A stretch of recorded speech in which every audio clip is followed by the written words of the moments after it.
Le 13 octobre 1972, le volume 571 de l'armée de l'air uruguayenne, transportant 45 passagers, dont des membres de l'équipe de rugby uruguayenne, ainsi que l'équipage, s'est écrasé dans la cordillère des Andes, entre l'Uruguay et le Chili. L'avion, un Fairchild FH-22-7D, avait dévié de sa trajectoire prévue en raison de mauvaises conditions météorologiques. Les survivants ont dû affronter des conditions extrêmes, notamment le froid intense, le manque de nourriture et les blessures. Pour survivre, certains ont été contraints de recourir au cannibalisme en se nourrissant des passagers décédés. Mais heureusement et miraculeusement, les secours vont pouvoir localiser les survivants au bout de 72 jours, le 20 décembre 1972, après la rencontre de 2 survivants et un berger en bas des cordillères.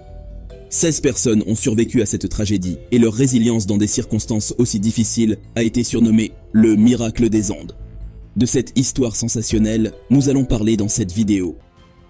Le crash n'était que le début, l'odyssée tragique du miracle des Andes a commencé par un match de rugby. En effet, la plupart des personnes à bord du volume 571 étaient liées à l'équipe de rugby amateur du Old Christians Club de Montevideo en Uruguay. Parmi les 45 passagers, 19 étaient des joueurs et les autres, des amis, la famille et des supporters. Leur destination était la Chili, où ils allaient livrer un match amical contre le Old Boys Club, une équipe anglaise basée à Santiago du Chili. Le jet Fairchild Healer 227 affrété était piloté par le capitaine Julio César Ferradas et le copilote Dante Hector Lagurara. Ferradas, un pilote expérimenté de l'armée de l'air, avait plus de 5000 heures de volume, incluant 29 traversées de la cordillère des Andes. Lagurara, quant à lui, était en formation. Le volume avait initialement décollé de Montevideo le 12 octobre, mais le mauvais temps les a forcés à atterrir à Mendoza, en Argentine, pour la nuit. Le lendemain, avec Lagurara aux commandes, l'avion a repris son volume. En raison de vents violents, les pilotes ont opté pour une route en forme de U, passant par un col de montagne pour éviter les pics de la cordillère des Andes. Cependant, selon ABC News, une erreur s'est produite. La descente a débuté trop tôt et l'avion n'a pas pu franchir la crête. Les conséquences ont été dévastatrices, avec les ailes et la queue de l'avion arrachées, précipitant le reste du fuselage dans une descente rapide. Les premiers impacts ont coûté la vie à 12 personnes, dont le capitaine Ferradas. Les survivants ont été confrontés à des blessures diverses. Nando Parrado, qui a joué un rôle clé dans leur survie, a subi une fracture du crâne et est resté dans le coma pendant 3 jours avant de se réveiller. Cependant, d'autres, dont Lagurara, ont succombé à leurs blessures et aux éléments au cours des jours suivants. D'après The Guardian, les rescapés sur les lieux du crash ont dû utiliser des sièges, des bagages et des morceaux d'avion pour se protéger du froid et des vents violents. L'endroit était soumis à des températures descendant jusqu'à 31 degrés Fahrenheit, avec de l'air raréfié qui rendait difficile la simple respiration. Pour éviter la déshydratation, ils ont été contraints de manger de la neige, malgré le fait qu'elle leur brûlait la gorge en raison de sa froideur extrême. Au 10e jour, l'équipe apprend grâce à une radio qu'elle a pu récupérer que les recherches étaient suspendues, recherches au cours de laquelle ils ont pu apercevoir des avions qui n'auront pas pu les détecter à cause de l'altitude et du fait que l'avion écrasé était de couleur blanche se confondant avec la neige. L'annonce anéantissait tout espoir de secours imminent. Une semaine plus tard, 2 avalanches ont enseveli le fuselage sous la neige, piégeant le reste du groupe à l'intérieur. 8 autres personnes ont perdu la vie, laissant 19 survivants dans un espace conçu pour seulement 4 personnes. Bien qu'ils aient réussi à se libérer finalement, une nouvelle menace s'est présentée, la faim. Les survivants restants ont eu recours au cannibalisme. Après le crash, les survivants ont cherché à économiser leurs maigres réserves alimentaires en partageant des carrés de chocolat, des crackers avec de petits morceaux de poisson, voire en essayant de consommer des morceaux de cuir provenant de bagages endommagés. Face à la rareté de la nourriture en montagne, ils ont rapidement été confrontés à la famine, les poussant à prendre des décisions terrifiantes pour leur survie. Dans un effort désespéré, ils ont utilisé des morceaux de l'épave pour créer un appareil qui fondait la neige, procurant ainsi de l'eau potable. Cependant, les ressources alimentaires devenant insuffisantes, la perspective de recourir au cannibalisme a suscité des dilemmes moraux parmi les survivants, notamment ceux qui étaient des catholiques pratiquants, se demandant s'ils franchissaient des limites morales. La situation atteindra un point critique, les obligeant à considérer l'inimaginable, récolter les corps des passagers décédés pour s'en nourrir. Un accord a finalement été conclu, initialement suggéré par l'un des passagers décédés dans une avalanche, ainsi qu'avec les indications des étudiants en médecine du groupe. Selon cet accord, si quelqu'un venait à décéder, les autres pourraient utiliser son corps pour survivre. Plus d'une douzaine de personnes ont ainsi survécu pendant environ 2 mois dans les conditions impitoyables des Andes, jusqu'à ce que les conditions météorologiques s'améliorent. C'est à ce moment-là que Roberto Canessa, Nando Parrado et Antonio Vizintin ont pris l'initiative de chercher de l'aide pour leurs camarades. L'expédition de sauvetage a pris plus de temps que prévu.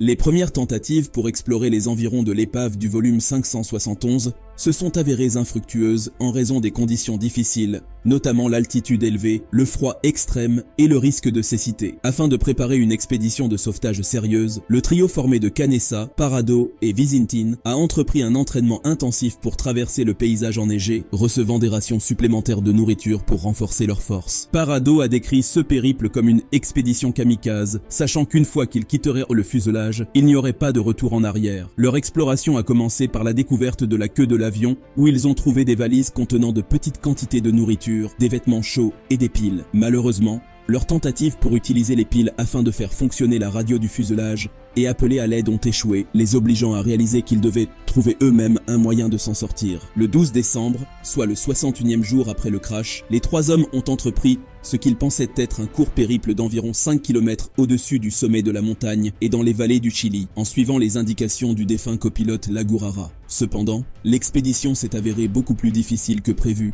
avec Parrado atteignant finalement le sommet pour découvrir d'autres montagnes à l'infini. Face à cette réalité, Parrado et Canessa ont dû prendre une décision cruciale, continuer à marcher. Dans un moment de détermination, Parrado a convaincu Canessa. Vizintin pour sa part a sacrifié ses propres rations pour soutenir ses camarades, retournant ensuite auprès des survivants dans l'espoir que Parrado et Canessa réussiraient dans leur voyage miraculeux.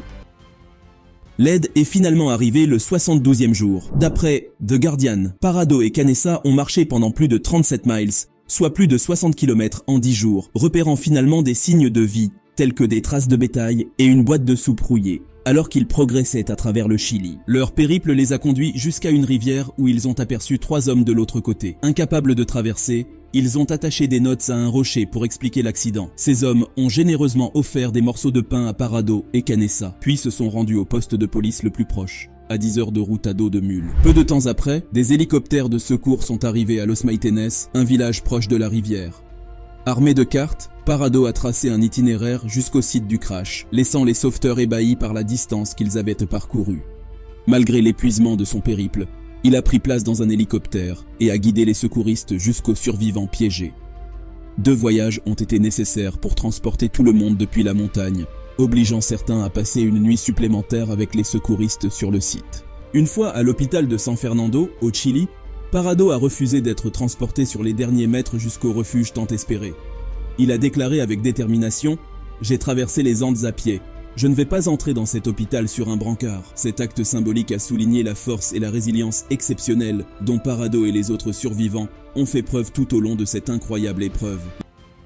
Les médias ont fait du sensationnalisme autour de l'histoire des survivants. Les membres survivants de l'équipe de rugby ont trouvé refuge dans un hôtel à Santiago pour se remettre de leurs épreuves, Parrado ayant perdu près de la moitié de son poids initial.